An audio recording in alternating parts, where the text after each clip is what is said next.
Hello बच्चों, let's read the question and list to conditions of primary atmosphere of earth. So question में कह रहा है कि हमें दो कंडीशंस बतानी है जिसमें कि हम प्राइमरी अर्थ के एटमॉस्फेयर को एलैबोरेट कर पाए। तो सबसे पहले समझेंगे कि अर्थ का जो ओरिजिनल एटमॉस्फेयर था वो कैसा था। की कॉन्सेप्ट। ओके, सो की कॉन्सेप्ट की अगर हम लोग बात करें तो यहाँ पे जो अर्ली एटमॉस्फेयर था, बेसिकली वहां पे एटमॉस्फेयर में ऑक्सीजन तो थी नहीं, रिड्यूसिंग एटमॉस्फेयर था। तो अगर फर्स्ट पॉइंट लिखा जाए अर्ली एटमॉस्फेयर के बारे में, primary atmosphere of Earth, primary atmosphere of Earth. Earth का प्राइमरी एटमॉस्फेयर कैसा था? रिड्यूसिंग था।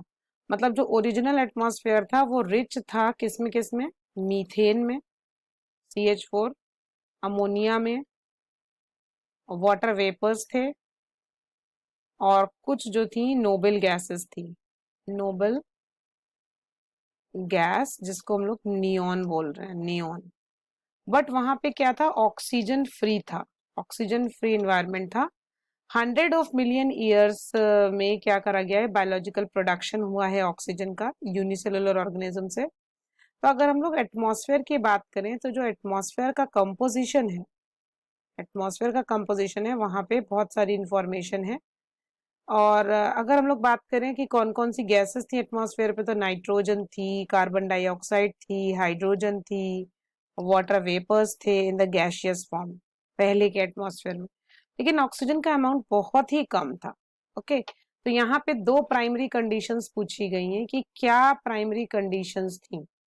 तो पहला तो ये था कि जो प्रिमिटिव एटमॉस्फेयर था, प्रिमिटिव एटमॉस्फेयर जो था वो रिड्यूसिंग था। प्रिमिटिव एटमॉस्फेयर वाज रिड्यूसिंग, और रिड्यूसिंग का मतलब हो गया free from oxygen, free oxygen, free oxygen was absent. और दूसरा जो पॉइंट था, टेम्परेचर काफी हाई था, मीथेन और ये सारी गैसेस की वजह से हाई टेम्परेचर था, और हाई टेम्परेचर के साथ साथ हाई मीथेन था और हाई अमोनिया था, नाइट्रोजन गैस हाई थी एटमॉस्फेयर में। So hope you understand well. Best of luck.